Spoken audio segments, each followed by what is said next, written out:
Mamayang hapon sa ating prayer time, we will vote on receiving new members. Tatlo yung ating pagbubutohan na kung ating tatanggapin na miyembro ng ating iglesia. And if voted, as you know, two of them will be baptized next Sunday, and three of them will be added to us in our membership. So masaya ito. But let us remember that our vote is not on whether we like them or not. Although I am confident that we like them, di ba? But the question is, has God already, by grace, brought them into His family? Kasi ito ay pamilya ng Diyos. At siya ang humihirang ng mga tao na kanyang idinadagdag para maging bahagi ng kanyang pamilya. And as it is with our blood family, so it is with our spiritual family. It is not by our choice, but by God's choice. Ngayon, yan ang paksa na ating pag-uusapan sa umagang ito. I invite you to turn your Bibles to the Gospel of Mark. For an isolated message, we will take from the Gospel of Mark, chapter 3, verses 31 to 35. Mark chapter 3 verses 31 to 35. And his mother and his brothers came, and standing outside they sent to him and called him. And a crowd was sitting around him, and they said to him, "Your mother and your brothers are outside, seeking you." And he answered them, "Who are my mother and my brothers?"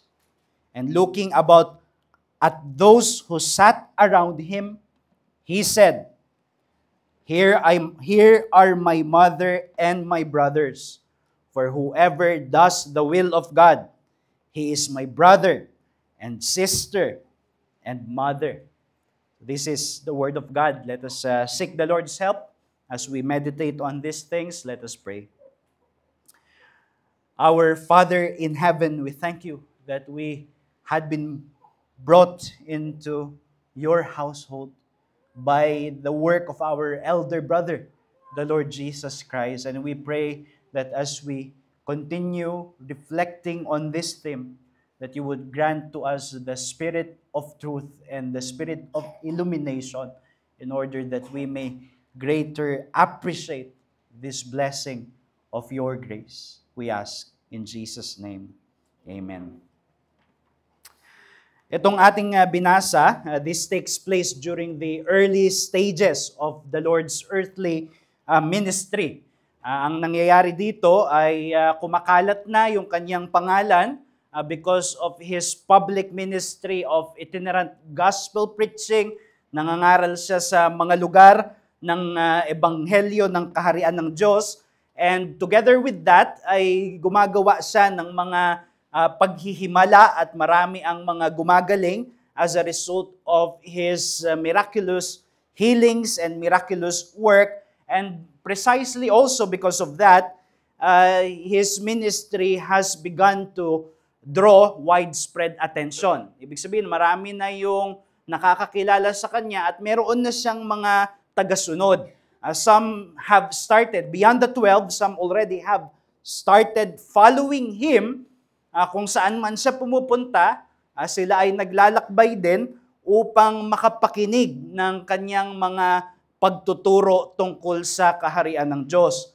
Pero dito sa ating binasa, in fact, this whole chapter, not just the portion that we have read, it shows us that not everyone is quite pleased with what has been happening. Hindi lahat masaya sa nangyayari na si Jesus ay nangangaral at maraming mga tao yung nakikinig sa kanya at sumusunod sa kanya.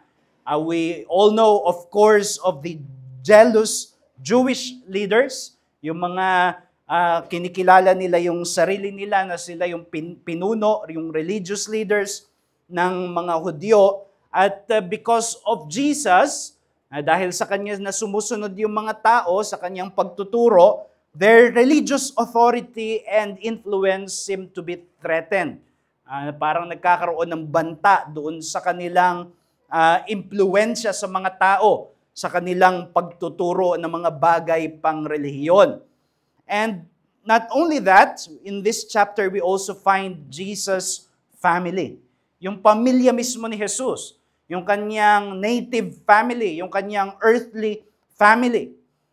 In fact, kung babalikan mo sa verses 20 to 21, makikita ninyo yung president, bago pumunta doon sa binasa natin, na sila ay sumugod kung saan nandoon si Jesus para siya ay tawagin, presumably para pahintuin na siya sa kanyang ginagawa, because it is preceded by a family meeting in verses 20 to 21. Sabi diyan, then he went home and the crowd gathered again so they could not even eat. Yan ang Panginoong Jesus.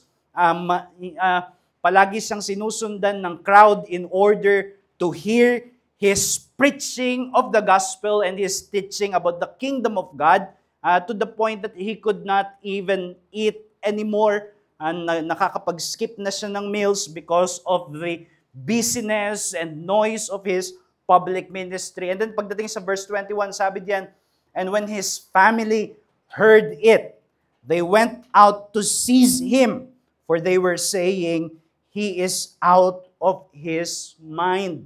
So ang pananaw nung kanyang pamilya doon sa nangyayari, nababaliw na itong ating kapatid na ito, si Jesus, sa kanyang mga pinaggagawa. Siguro before they arrive, before we get to verse 31 to 35, which is our main passage, bago sila pumunta doon, merong family meeting muna, mag-uusap muna sila ng mga pamilya, nabalitaan nila, they might have noticed that Jesus is now the talk of the town, siya na yung pinag-uusapan ng mga tao, pupunta sila sa palengke, maririnig nila na ang pinag-uusapan ng mga tao ay yung kanilang kapatid, na kung saan-saan nangangaral at marami na siyang tagasunod at meron siyang mga inaangkin sa kanyang sarili na siya ang magdadala ng kaharian ng Diyos sa lupa.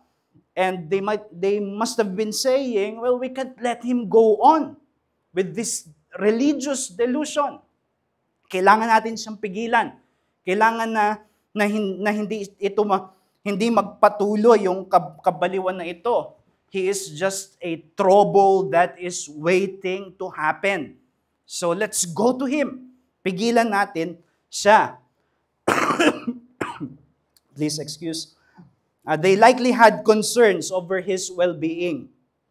Siguro, malamang, mahal nila si Jesus bilang kapatid, si Maria bilang anak niya, si Jesus, kaya ang iniisip nila ay yung kanyang kapakanan.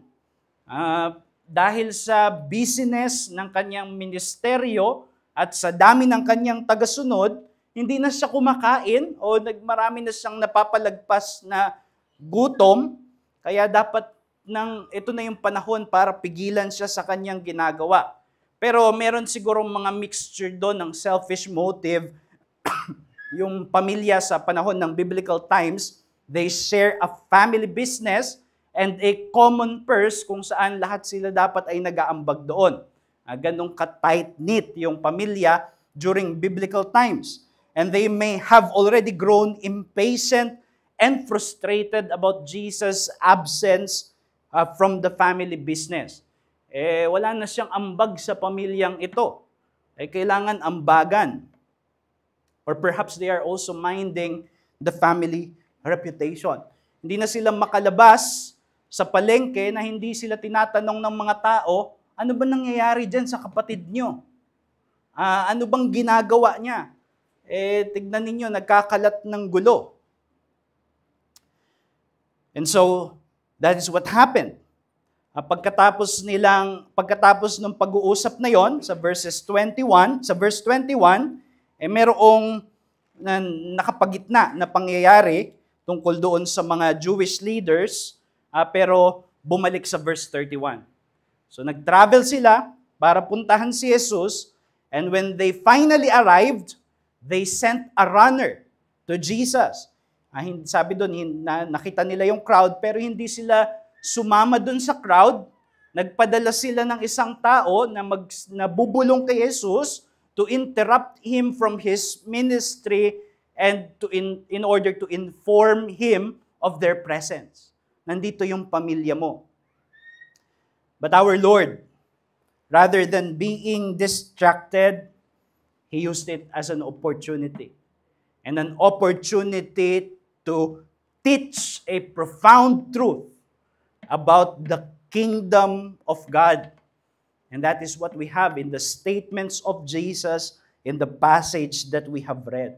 And here Jesus is teaching that through His proclamation of the gospel of the kingdom, strangers are now being bound by a spiritual kinship that transcends even biological and earthly family ties. Sinasabi dito ng Panginoong Hesus na sa pamamagitan ng ebanghelyo na kanyang ipinapangaral, yung mga dating hindi miyembro ng pamilya, they are strangers to one another, they are now being brought together. And they share a spiritual commonality that transcends even family ties, earthly family ties. In other words, the gospel creates a family. The gospel makes a household. The truth of the gospel establishes a circle of kingdom insiders, mga nasa loob ng kaharian ng Diyos who are formed and are being built into the very household of God. And that is the church. Yun ang iglesia. Ang kabuuan ng iglesia, yung tinatawag nating universal church, lahat ng mga tao na mananampalataya ng Panginoong Hesus sa lahat ng lugar at sa lahat ng panahon ay isang pamilya, but this becomes manifest in a local church, sa isang lokalidad kung saan isinasapamuhay ang katotohanan ito. That is why in 1 Timothy 3 verse 15, ito yung basic identity na sinabi ni Apostol Pablo tungkol sa iglesia. That the church is the household of God. And it is the household of God, the church, because it is the pillar and buttress of the truth. Ito yung haligi at suhay ng katotohanan, not just any truth, but the truth of the gospel. The truth of the gospel that forms us to become that household. Kaya ang makukuha natin dito, mga kapatid, na mensahe mula sa talatang ito is this, that the shared reception of the gospel message binds people to live together as God's own family. The shared reception of the gospel message binds people to live together as God's own family. Dahil tayo ay kapwa tumanggap sa biyaya ng Diyos, ng mensahe ng ebanghelyo, yung mensahe ng kaharian ng Diyos, ipinagsasama-sama tayo nito upang mamuhay bilang isang pamilya. And not just any family, but God's own family. Totoo nang ang biyaya ng ebanghelyo ay inilalapat sa individual na mananampalataya. So it is personal. Ang kaligtasan ay bagay na natatamo hindi sa pakikisama sa iba, kung hindi yung isang tao na personal na magtitiwala sa biyaya ng Diyos kay Hesukristo. But its outworking is communal. Pagka isinapamuhay mo na yung pagiging Kristiyano, yan ay lumalabas at nahahayag na hindi mag-isa, kung hindi kasama ng bayan ng Diyos, ng pamilya ng Diyos. And this is important for us to understand. So, I invite you from this message then to reflect on two key truths, dalawang susing katotohanan to deepen our grasp of what it means to belong to God's family in Christ. At ito yung dalawang katotohanan na yon. Una, there is a shared family secret. And pangalawa, there is a shared family activity. E di ba ganun yung pamilya? Ang pamilya, meron silang shared family secret, mga bagay na na mga kaalaman na alam ninyo dahil pamilya kayo at yung mga nasa labas ng pamilya hindi nila alam. But there is also a shared family activity kasi meron ding mga gawain yung pamilya na mas nagpapatibay sa kanila bilang pamilya. And that is also true of God's spiritual family in Christ. First, there is a shared family secret. So as I have said, every family has shared knowledge which excludes outsiders. Mga bagay na bilang miyembro ng isang pamilya, kayo yung nakakaalam at yung mga tao na hindi bahagi ng inyong pamilya ay hindi nila alam. And when you are let into such family secret, it deepens our sense of belongingness. Diba? Miyembro talaga ako ng pamilyang ito because they trust me sufficiently in order to give me this family secret. Diba ganun yung pamilya? And the same is true, as I have said, of the family of God's kingdom. As our passage shows, as our passage demonstrates. But this family secret is not shameful. Maraming family secrets shameful, di ba? Kaya itinatago kasi nakakahiya. At hindi pinapaalam sa iba dahil dahil nakakasira ng reputasyon o ng family image, let's say. But not all family secrets are shameful. Think, for example, of an heirloom recipe. Well, that's a family secret, but that is also a family treasure. Yung kung paano niluluto yung isang specific na dish na minana pa sa mga kalulololohan, may secret recipe, may secret ingredient, mayroong secret way of doing it, pero hindi alam nung iba, ang nakakaalam lang ay yung pamilya. And tinatago nila yung recipe not because it is shameful, but precisely because it is a family treasure.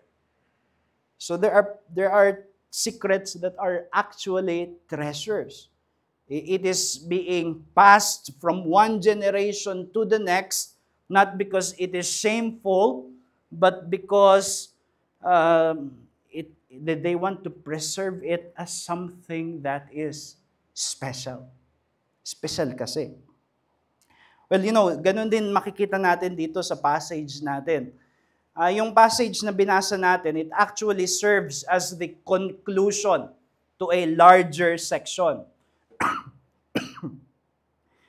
Isa well-recognized among Bible students na isa sa mga literary techniques ni Mark ay yung tinatawag na sandwiching.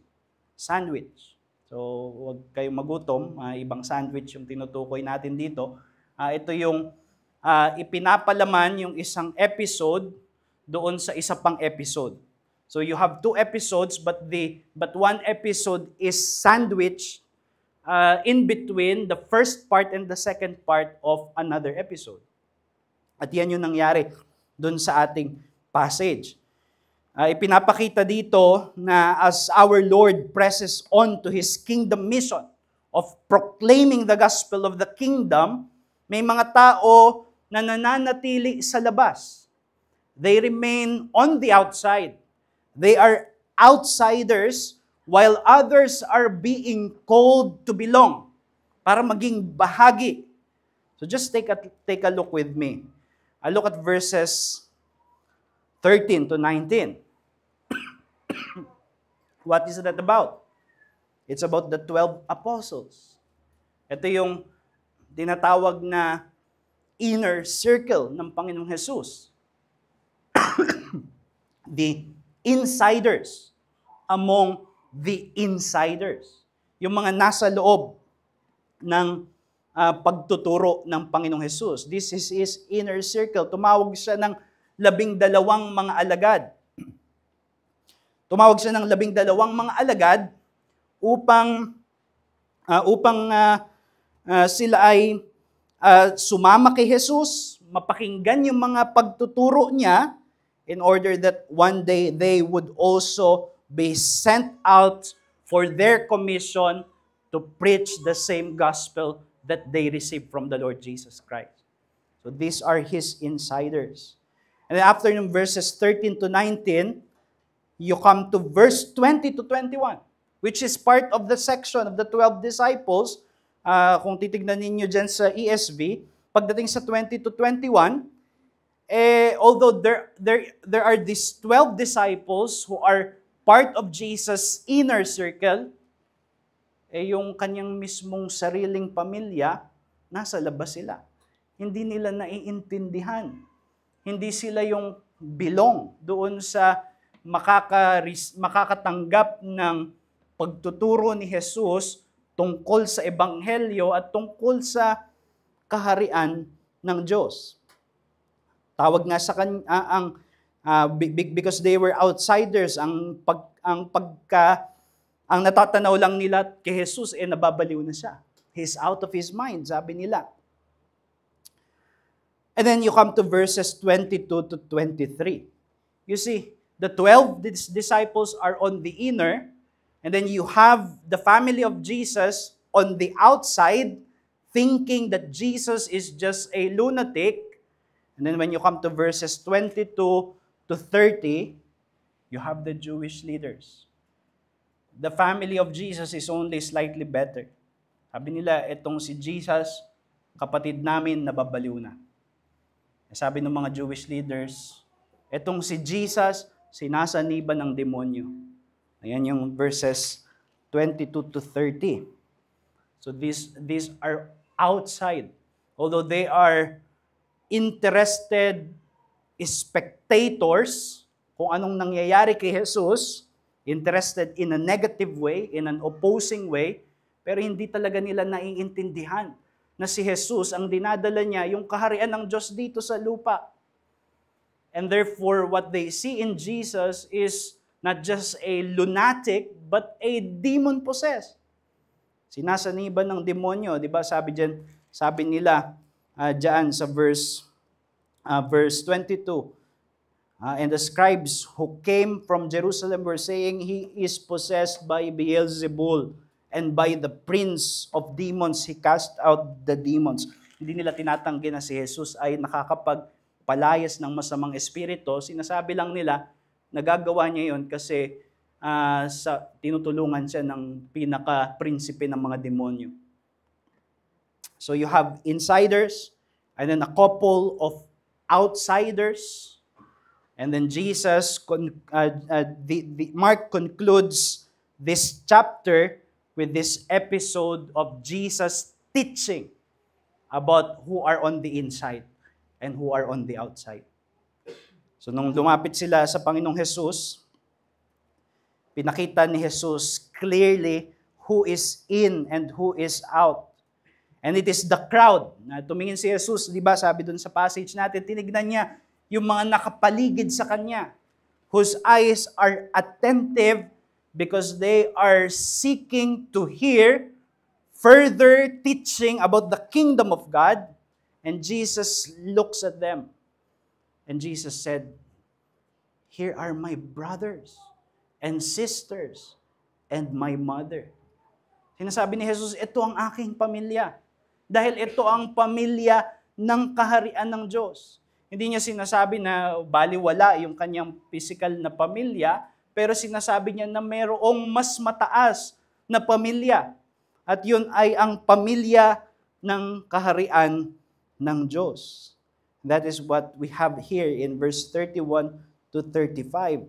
So in reality, the crowd who receptively hears Jesus' proclamation of the kingdom, who have some sense of what's happening, that Jesus is the Messiah, and that Jesus is proclaiming the good news of the kingdom, this is a closer family to Him than His very own earthly family who remained on the outside. Now, did you catch the repeated word sa verse 31 to 35?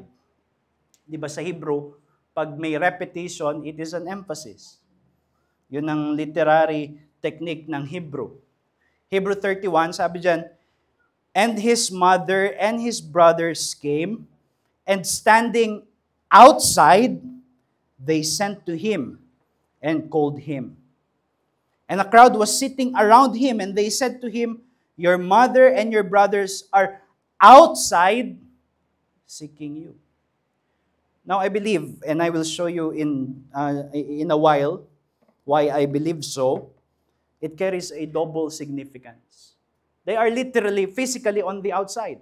Nasa labas sila, si Jesus nagtuturo dun sa crowd, at habang nagtuturo si Jesus doon sa crowd, hindi sila nakisama, nandoon sila sa labas.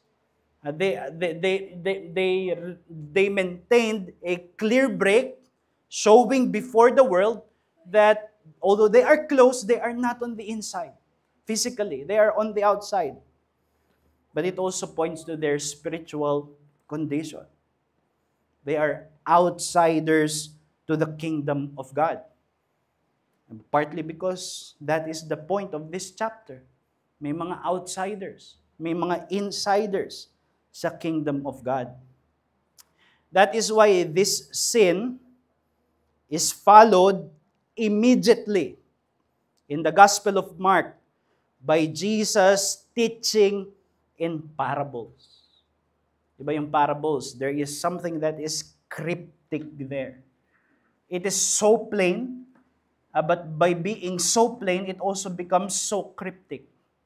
In the sense na, talaga bang yung kaharian ng Diyos na dadalhin mula sa langit, hindi ba kung bababayan sa lupa, it must be explained in a way that would baffle the mind of the most intelligent philosophers. Tapos si Jesus, in-explain niya yung kingdom of God sa pamamagitan ng mga earthly, humble images of sowing and planting, etc. Well, it is an offense to the pride of the intellectuals. That is why it is a secret. Not because it is not plain, but because it is so plain that they could not accept it. And he started with the parable of the sower. Kadalasan ginagamit yung parable of the sower to refer to the preacher, and that is okay, but the primary sower is Jesus. He is the one who is scattering out the seeds, which is the word of the kingdom, proclaiming the kingdom. So yung pag sinabi nating secret of the kingdom, it is not secret in the sense na tinatago natin para walang ibang makaalam. In reality, pinoproklama siya. Plainly, clearly. Ito ang mensahe ng Ebanghelyo. Pinapangaral natin sa mga tao. And yet, dun sa parable of the sower, may iba't ibang uri ng mga tao na nakapakinig. Yung iba sa dawagan, yung iba sa batuhan, yung iba sa tinikan, pero only those who heard and who brought forth the fruits of faith and repentance, sa kanila lang namunga. So again, it is a teaching about the insiders and the outsiders. Si Jesus, pinapangaral niya sa marami, sa lahat ng kanyang mapapangaralan yung mensahe ng kaharian ng Diyos, but only some receive it by faith. Meron lang iilan who gets into the kingdom because they have trusted and have believed in the message that was proclaimed about Jesus, about His kingdom message. And what is the explanation? Why some accept? Why some receive the message? Why some are let into the spiritual secret of the kingdom of God? The explanation is found in verse 11. Kung ESV yung binabasa ninyo, sabi diyan, di ba, the purpose of the parables. Kadugtong pa rin ito nung chapter 3. Sa purpose of parables. Sabi diyan ni Jesus. So, simulan natin sa verse 10. And when he was alone, those around him with the 12. So this is the same crowd. Those around him with the 12 asked him about the parables. And he said to them, to you has been given the secret of the kingdom of God.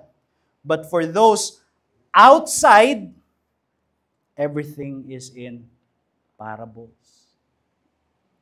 Sabi niya, dun sa mga nakikinig ng mayroong pagtanggap at pananampalataya ng ebanghelyo, ang sagot, ang explanation daw is because God has given you the secret.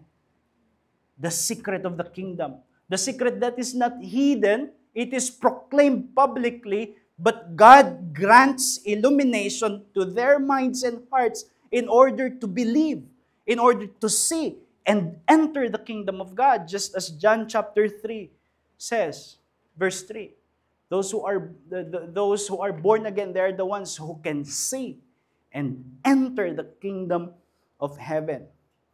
And then it is contrasted for those who are outside. That's why I said there is a spiritual significance to the twice repeated word that Jesus' family were on the outside. It represents their physical location, hindi sila kasama sa crowd. Pero dito sa passage natin, yung crowd, sinabi ni Jesus sa kanila, sa inyo binigay yung kingdom, yung secret ng kingdom, but those who are outside, everything is in parables. Ibig sabihin, everything is cryptic. Hindi nila maunawaan. And not intellectually, there are people who could understand the message of the gospel intellectually, but this is spiritual light. That it is in another parable for them like a treasure that they have found, buried, and hidden in a field. That is the secret. They found it to be a secret treasure. A kingdom message. So, although the message of Christ's saving kingdom is publicly proclaimed, some are let into it by divine illumination, while to others they perceive only foolishness. They see only lunacy. And therefore, that is how you define God's family. How do you define God's family? Well, those who have come to know and come to believe the message of the gospel. The message of the kingdom. Of course, in this passage, this is just a general outline. Pinag-aralan natin si Judas, di ba? Judas, although one of the 12, was actually a traitor. He later proved to be an outsider. That's why the message in the past 2 Sundays is that you can be so close and yet remain on the outside. And then those who are outside can become insiders, just as Jesus' family. Mary is more complicated because sa simula pa lang, she is presented to be a true believer, but she might have had her confusions as well kasi hindi siya si Immaculate Mary. She was a sinner herself. And also yung mga kapatid ng Panginoong Jesus, they will later become leaders in the early church. So this is the general outline, and it teaches us that a saving understanding of the gospel message distinguishes members of God's family from outsiders. So paano natin dinidefine yung mga nasa loob ng pamilya at nasa labas, hindi yung kung sino ba yung parang mas ka-vibes natin, di ba? Pero kung sino ba yung nakaunawa at mayroong kapanipaniwalang pagpapahayag na sila ay sumasampalataya sa mensahe ng Ebanghelyo.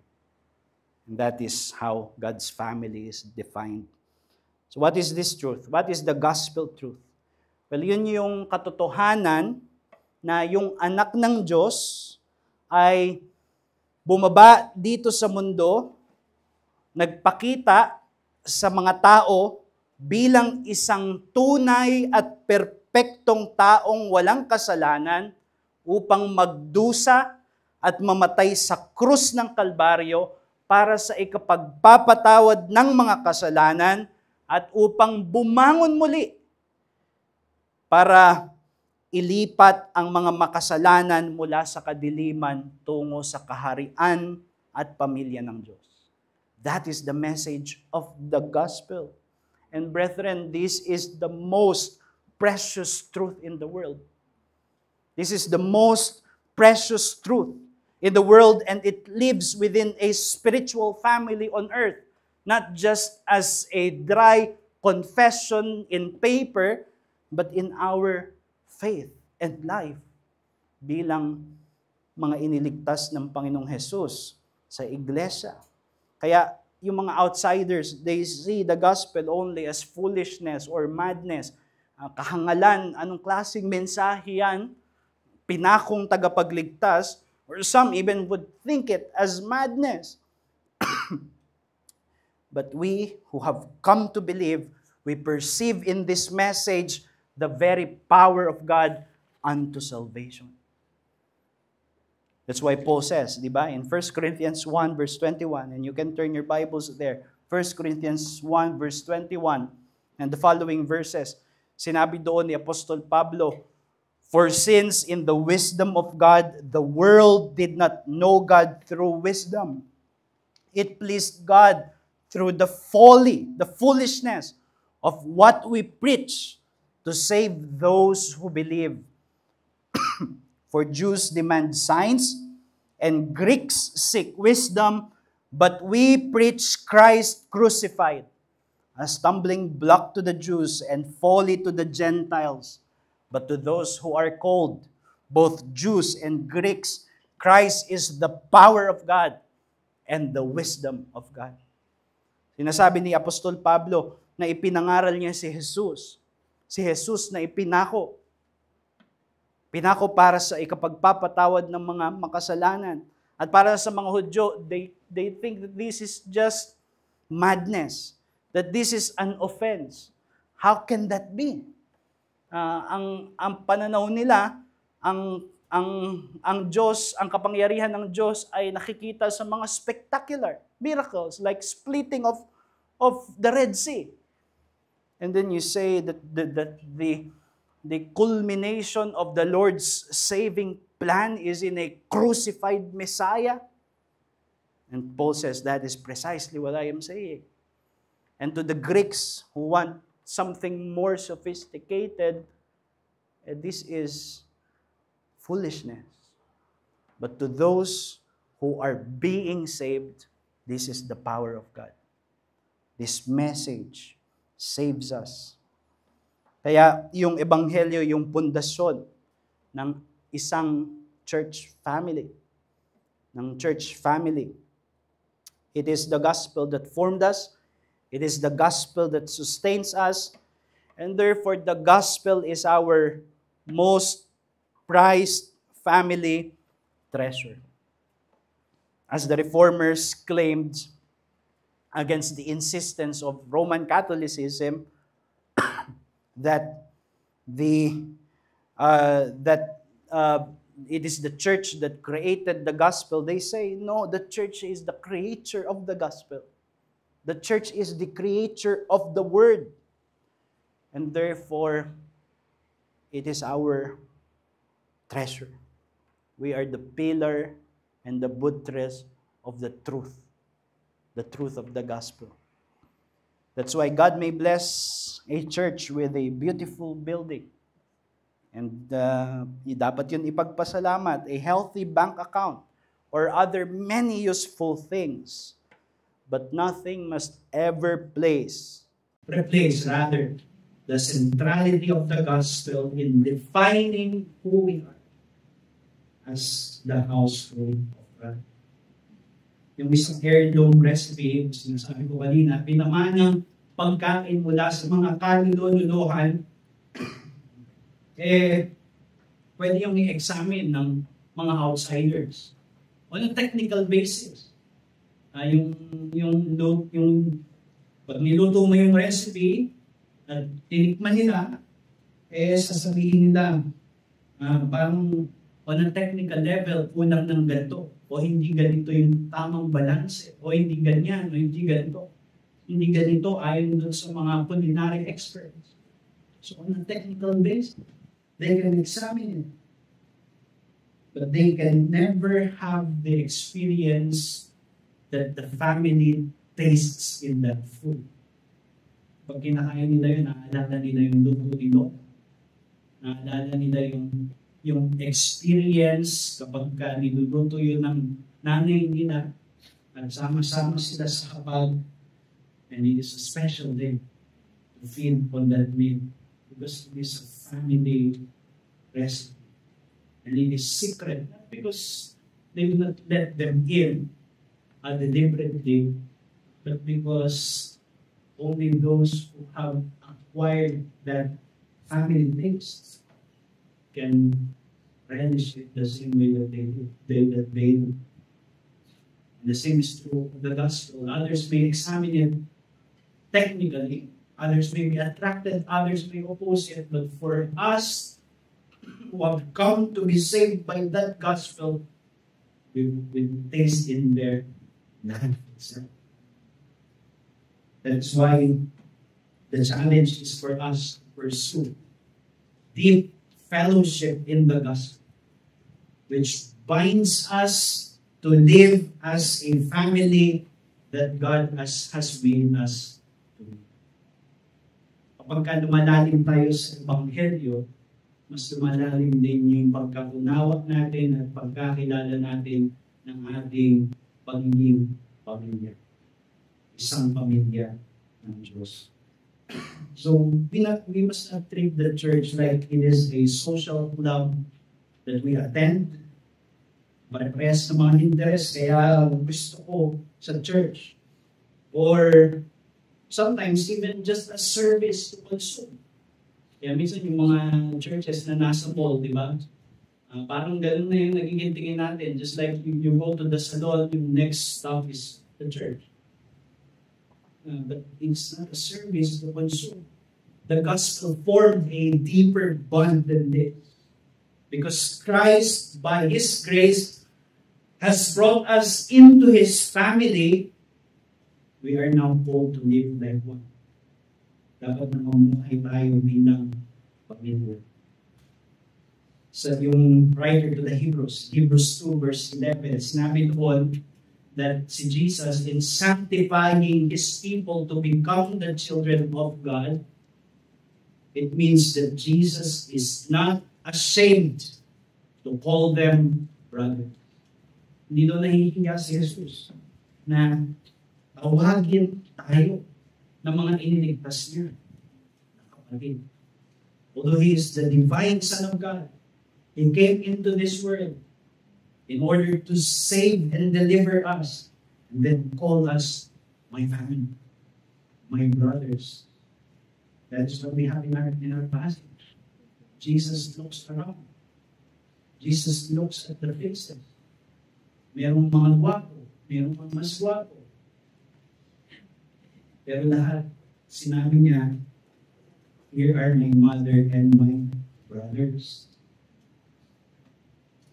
Only when we share our life together as a family that we can experience the fullness of that gospel, grace in the gospel. Can you, like Jesus, look around you? Tingnan mo yung mga katabi mo. Tingnan mo yung nasa paligid mo. Can you say, with Jesus, I am not ashamed to call these my brothers and sisters and mothers and fathers, to call these people my family. That is why only when we share our life together as a family can we carry out the many one another duties of the gospel. Maraming mga Kristiyano nagsasabi na hindi ko kailangan ng church, just me and my Bible. And then they go on reading their Bible and it has a lot of those commandments that says, love one another, carry one another's burden, do good to one another, stir up one another to love in and good works. How do you obey that if you are just there in the closet with you and your Bible? Our life is communal. In 1 Timothy 3 verse 15, the image of the church as the household of God emphasizes our vertical duty of reverence to God and worship. Sabi doon ni Paul kay Timothy, sinusulat niya yung mga sinusulat niya so that you may know how one ought to behave in the household of God. Because recognizing that we are God's household, it means certain behavior that are reverent to God. And then may mga utos doon, diba? And kung paano tayo dapat sa bahayan ng Diyos. But in Ephesians and in Galatians, the same title of household focuses on our horizontal duty to one another. Sabi sa Galatians, diba? Do good to everyone, especially to the household of God. Meron yung vertical and horizontal na pagkukulan. That's why, brethren, here is a gospel-shaped vision for us to pursue and for us to grow into as a church. That we would become less and less like outsiders and strangers to one another. Huwag natin hayaan na manatili tayo na parang stranger. Diba? Ano ba yung sinasabi doon sa Pilipino? Parang ka namang iba. Diba? Hindi dapat gano'n. We should fully experience the joyful fellowship that the gospel is, which is a bond that brings us into family life. So yun yung una.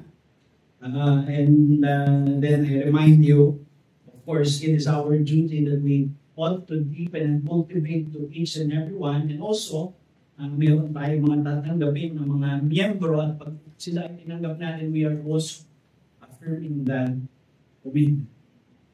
That this person would no longer be a nobody to a stranger, but a brother, a sister. So a shared family secret and then a shared family activity.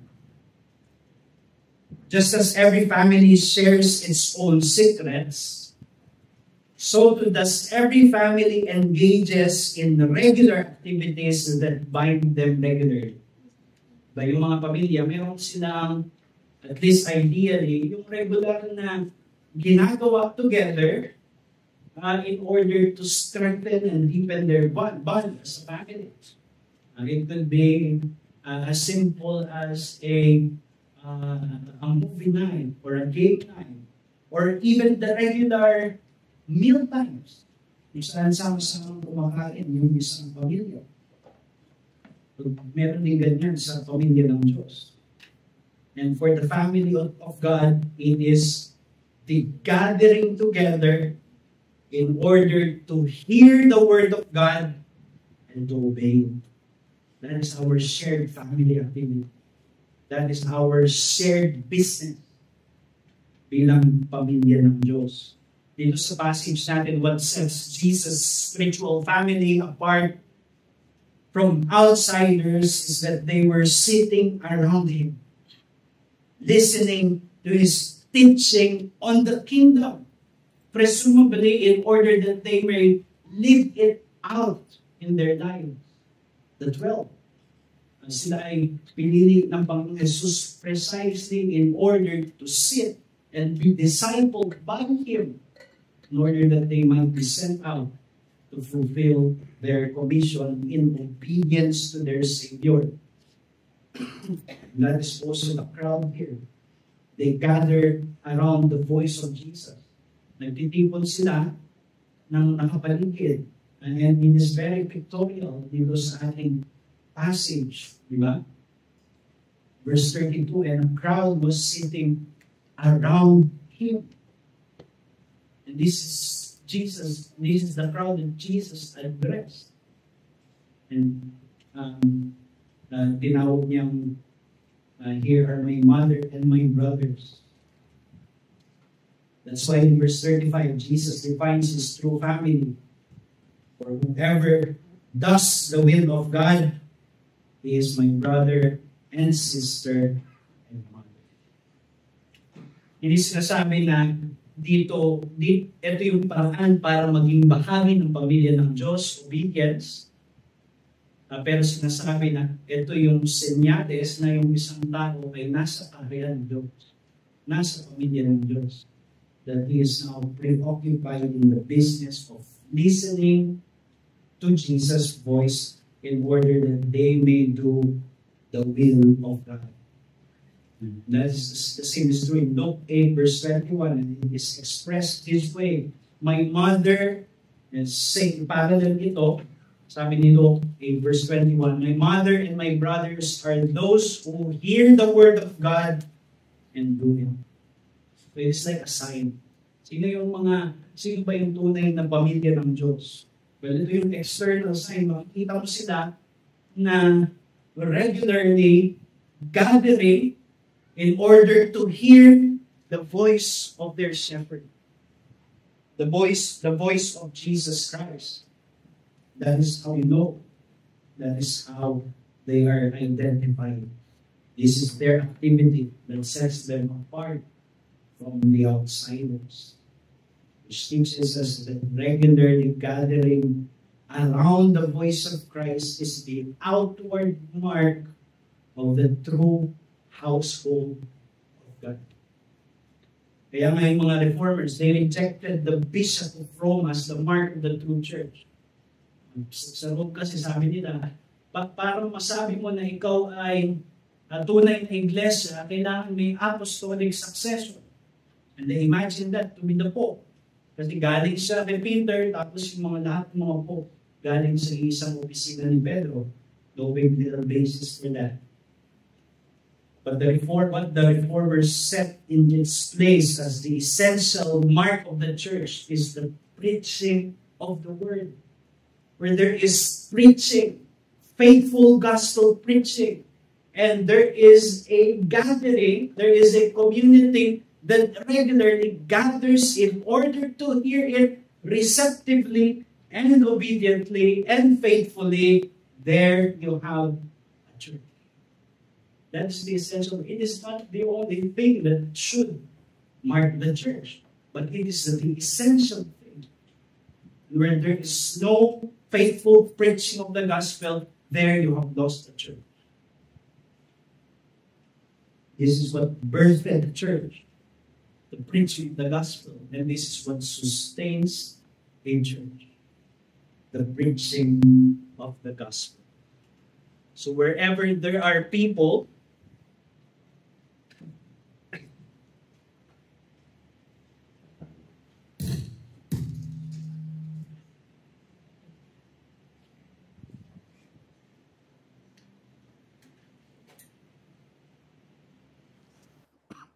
So wherever there are people who gather around the preaching of the word and build their life together upon it, there you have a true church. A true church of Christ. Christ's flock is known by gathering around the shepherd's voice. John chapter 10, diba? My sheep hear my voice, and I know them. And they follow me. And therefore, they are defined. That is why there is that insistence, the right biblical insistence among the Reformed, that the preaching of the Word of God is the Word of God. It is not the Word of God in the sense that it is fresh revelation, but it is the Word of God in the sense that this word is being administered by the power of the Holy Spirit so that it may speak fresh. Christ may speak afresh to His people through preaching.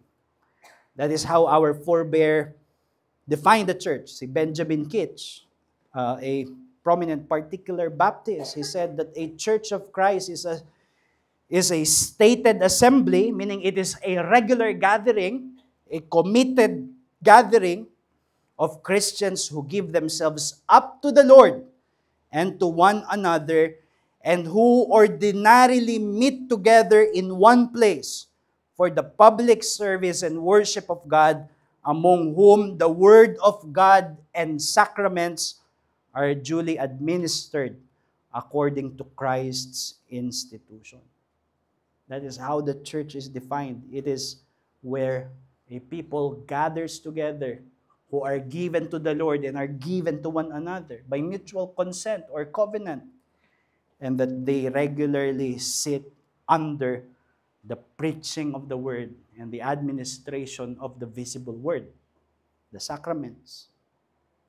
Parang we can say that our gathering is our weekly reunion. And in the preaching, God, our Father, and Christ, our elder brother, by the fellowship of the Holy Spirit, addresses us as a family. And therefore, ang challenge nito is that we regard preaching as the most revered and cherished corporate activity of our church family.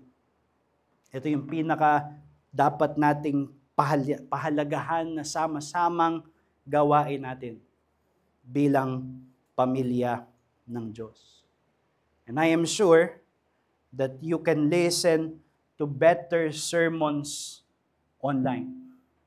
May mga mas magagaling na preacher na mapapakinggan kayo sa internet kaysa sa mga nangangaral dito, kaysa sa akin, kaysa sa mga preachers natin dito. And it is not easy to find a whole host of them. But you cannot replicate the spiritual moment when Christ addresses His gathered people as a family. Hindi family meeting pagka nakikinig ka lang online ng sarili mo.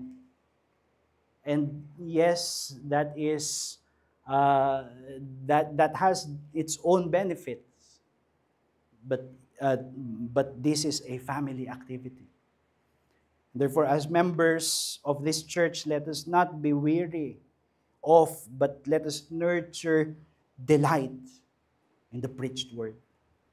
That we find in there our living bread, our shared meal, our Savior addressing us afresh as the word is faithfully preached. And let us guard against letting preaching erode into a mere routine, where it is just something that we do regularly and repeatedly, but no longer expected to renew and reorder and reform our life together as God's family. So we can expect it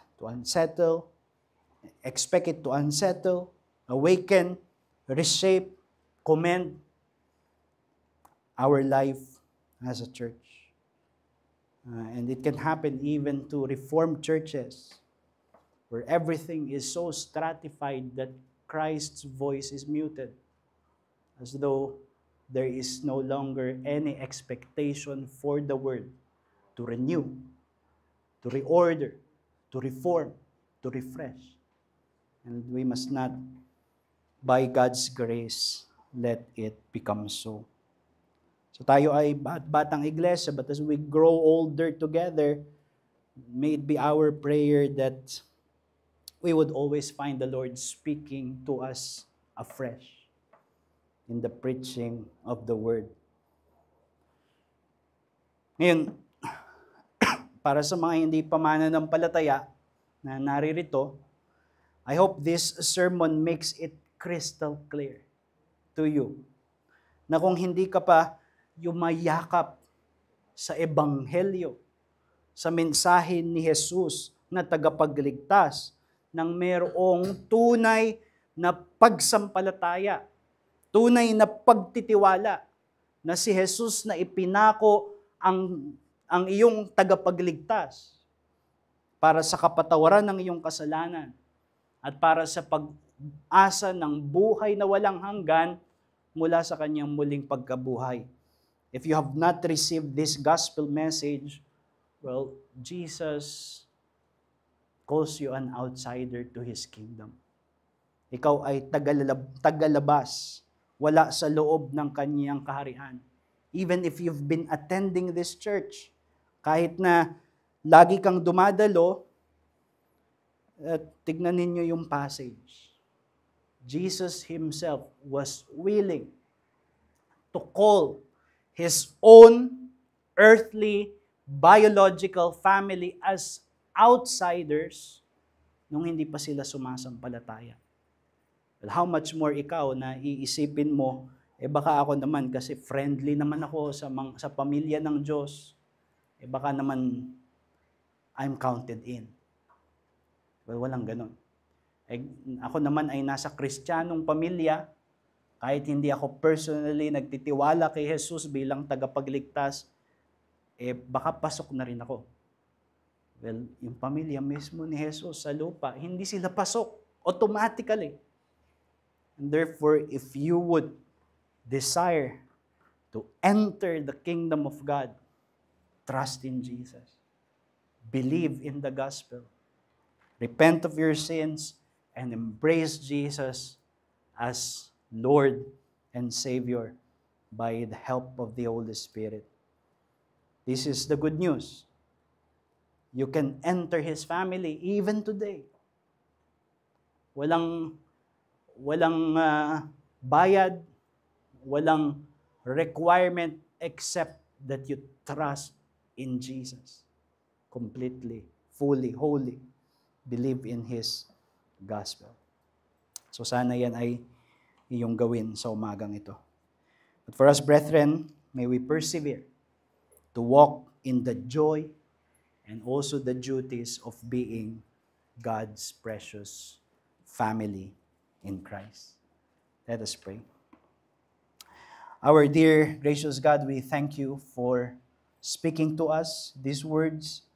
We thank You that by Your grace, those of us who have come to believe in Jesus have been brought into this precious spiritual family. And this is a treasure upon treasures. For the Lord Himself has said to one of His disciples, in fact, to all of His disciples, that even those who by necessity have left their own family because of persecution, in order to trust in You, that these two would be compensated by a spiritual family. And so help us to appreciate the joy of this gospel reality, and may we live it out in our own life here in this church. And those who are outside, we pray that You would grant to them eyes to see, faith to enter in to the kingdom of God and to this household where there is a promise of eternity with God and our elder brother, Jesus Christ. In His name we pray. Amen.